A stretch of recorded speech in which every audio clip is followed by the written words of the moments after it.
Dios les bendiga, bienvenido a la Biblia en un año, día número 150. Estamos en el libro de Jueces y hoy es domingo. Si empezaste esta jornada con nosotros al principio, sabe que hoy nos tocan 5 capítulos. Vamos a estar considerando Jueces capítulo 16 al capítulo 20. El capítulo 16 termina la historia de Sansón. Deben notar cómo la historia de Sansón se escribe como una tragedia. Luego de la muerte de la mujer filistea cual Sansón amaba y la traición por sus amigos, Sansón busca consuelo en una ramera en Gaza. Eh, Noten que los de Gaza tenían planes de matar a Sansón por la mañana, encerrándolo en la ciudad y velando la puerta de la ciudad. A la medianoche, Sansón se levanta y arranca las puertas de la ciudad junto con sus pilares y se los lleva a la cumbre del monte cerca de Hebrón. Esta es otra demostración de su inmensa fuerza. Las puertas de la ciudad hubiesen sido más grandes que las puertas normales de los hogares, y los pilares eran las varas cuales sellaban las puertas. Al llevarlas al monte, expuso su logro a ojos de todos quienes miraran al monte, avergonzando a los filisteos en Gaza. Debemos notar que este monte hubiese quedado casi una hora de camino de Gaza. Los versos 4 al 22 describen la captura de Sansón a manos de Dalila y los filisteos. Al leer la historia se nos hace fácil asumir que las inquisiciones de Dalila fueron muy seguidas como para Sansón no fijarse de su complot. Sin embargo, el verso 16 describe que el proceso fue bastante extenso, de modo que Dalila angustiaba el alma de Sansón con sus palabras importunas. Recuerden que Sansón estuvo buscando consuelo emocional y fue debilitado por su deseo de ser amado y cuidado. Eventualmente revela su secreto y Dalila se aprovecha de su vulnerabilidad. Los filisteos le rapan la cabeza, cual era una violación de su voto nazareo, y sus fuerzas le fueron quitadas. Noten en el verso 20 que Jehová se apartó de Sansón por haberse rapado la cabeza. Noten también en el verso 21 que le echaron mano, le sacaron los ojos y lo llevaron a Gaza para que muriese en la cárcel. La nota en el verso 22 es indicativo de redención. Los versos 23 al 31 describen la muerte de Sansón. Recientemente, un encuentro arqueológico se encontró una ciudad filistea. Lo notable entre sus edificios era un centro común en el cual los filisteos probablemente se hubieran congregado para eventos importantes. Lo que consiguieron de la construcción indica que todo el edificio estaba centrado sobre dos columnas centrales, unos 6 pies de distancia una del otro. Estas dos columnas eran el único soporte central del edificio y hubiesen sido claves para la integridad de toda la estructura. Sansón acecha dos columnas imponiendo sus fuerzas restauradas, causando tanto la muerte de los filisteos en el edificio como también su propia muerte. Noten que Sansón es sepultado entre donde mismo comenzó a manifestarse el Espíritu Santo sobre él, entre Sora y Estaol. Los capítulos 17 y 18 contienen una historia cual parece ser irrelevante a la historia de los jueces, pero tal resumen no es adecuado. La historia en estos dos capítulos trata acerca de un hombre llamado Micaía. En el capítulo 17 le devuelve un dinero que le había robado a su propia madre. Por su supuesta honestidad, la madre le otorga una cantidad de dinero para hacerse unos ídolos, un efod y unas imágenes pequeñas. Deben notar que su madre le dio el dinero cual había separado para Jehová, indicando que fuera una ofrenda a Dios. Sin embargo, es utilizado para la idolatría, aunque como van a notar, Micaía pensaba estar haciendo lo correcto. Aunque originalmente designa a sus hijos como sacerdotes, deben notar la inclusión de un levita forastero en esta historia en los versos 17 al 13. Notarán en los capítulos 19 y 20 la historia de un levita parecido, aunque no es necesario que estas dos historias hablen del mismo levita.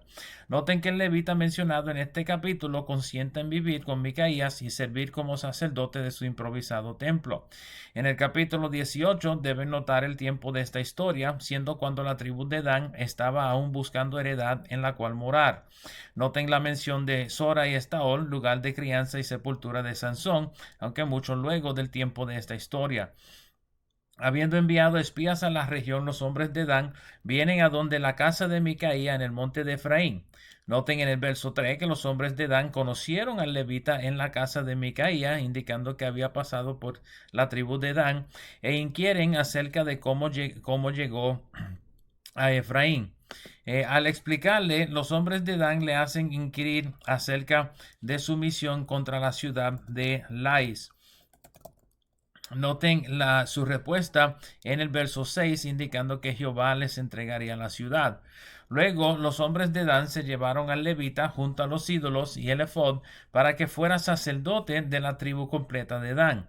El tiempo de esta historia es significante ya que las tribus aún estaban situándose en la tierra de Canaán, pero según el verso 31, el tabernáculo ya estaba en Silo. Esto también complica que el levita estuviera buscando habitación, ya que unas 48 ciudades serían otorgadas a los levitas de entre la heredad de Israel.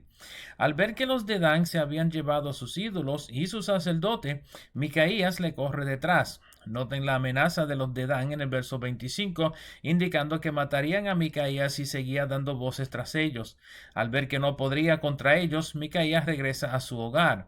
Mientras tanto, los hijos de Dan toman la ciudad de Lais, levantando para ellos la imagen de talla y estableciendo a Jonatán, Gersonita, linaje de Moisés, como sacerdote. Noten en el verso 30 la mención a la cautividad, indicando el tiempo de la escritura de este libro como habiendo sido luego del cautiverio de Israel. Esta historia es de importancia por cuanto establece un patrón de idolatría en Dan, la cual vendría a ser la base de la idolatría del reino del norte, luego de la división del reino y la eventual destrucción del reino de Israel a manos de Asiria en el 612 a.C. El tabernáculo en Silo era el lugar designado para la adoración, mas los hijos de Dan establecieron su propio templo con todo y levitas en contraste directo al mandato de Jehová. Los capítulos 19 al 21 van en conjunto ya que hablan un narrativo relacionado. El capítulo 19 contiene uno de los pasajes más explícitos y violentos de toda la Biblia. El contenido de este capítulo es sumamente angustiador y difícil de imaginar. Sin embargo, su lugar entre las páginas de la Biblia nos da a entender que es de importancia el narrativo mayor del Antiguo Testamento, ya que los capítulos 17 y 18 mencionaron la caída moral de Dan, los capítulos 19 y 20 mencionan la caída moral de Benjamín. La heredad de Benjamín quedaba al norte de la heredad de Judá en lo que sería el reino del sur, o sería conocido como el reino de Judá.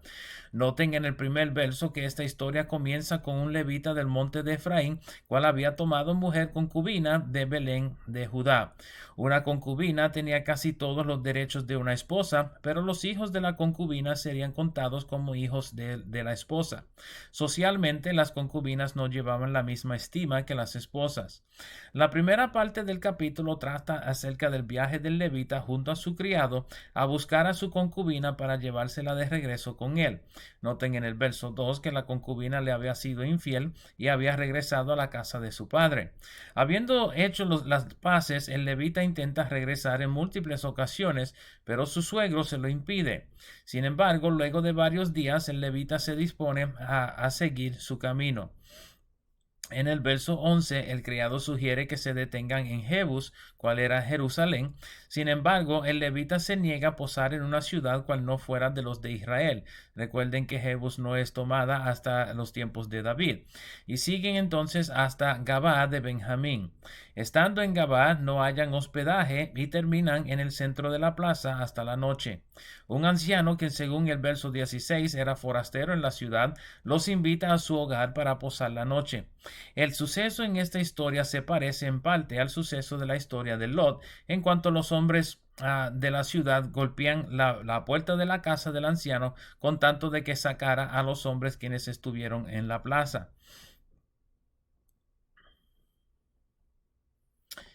Las palabras del anciano y sus acciones también se parecen a las de Lot.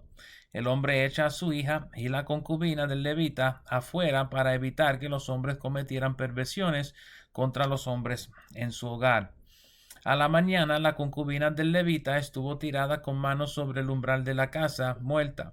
Tomándola, el levita se la llevó a su hogar, y sus acciones en los versos 29 y 30, habiendo despedazado a su concubina y llevado sus partes a todas las tribus, causan una gran guerra contra Gabá y todo Benjamín. Todas las tribus se levantan en contra de Benjamín para hacerle la guerra. Noten en el verso 2 que son 400,000 hombres de guerra quienes se adjuntan contra la tribu de Benjamín y particularmente la ciudad de Gabá. Su inquisición sobre el hecho del capítulo 19 y el testimonio del levita cuya concubina murió hace que ninguno de los ejércitos regresen a sus hogares hasta que subieran en contra de Benjamín. Noten en el verso 16 que Benjamín tenía 700 tropas especiales, zurdos, cuales eran expertos en el uso de la honda. Recuerde que Benjamín significa hijo de mi diestra y la mano zurda era irreverente en los tiempos del Antiguo Testamento. Aunque Judá sube primero y luego envían otras tropas, Israel pierde 22,000 hombres el primer día, 18,000 hombres el segundo día, y luego del cual hacen lloro y ayuno en la presencia de Dios. Noten en el verso 28 que Finés era sacerdote durante este suceso. Finés era nieto de Aarón y el hecho de que él fuera el sacerdote durante este tiempo indica que este evento sucedió antes de la mayor parte de la historia del libro de los jueces. Israel forma emboscadas y ataca a Gabá en similar manera a Josué en contra de Ai. Al hacerse que huían, las emboscadas salieron detrás, quemando la ciudad de Gabá y atrapando a los ejércitos de Benjamín. Noten al final del capítulo que murieron 18,000 benjamitas, luego 5,000 más y finalmente 2,000, haciendo un total de 25,000 hombres de Benjamín. Debemos recordar que Benjamín era de las tribus más pequeñas y esto será la base del capítulo 21. Estos han sido los capítulos 16 al 20 del libro de los jueces. Espero el video les sea de provecho y nos veremos por esta parte otra vez mañana. Dios me los bendiga, Dios le guarde.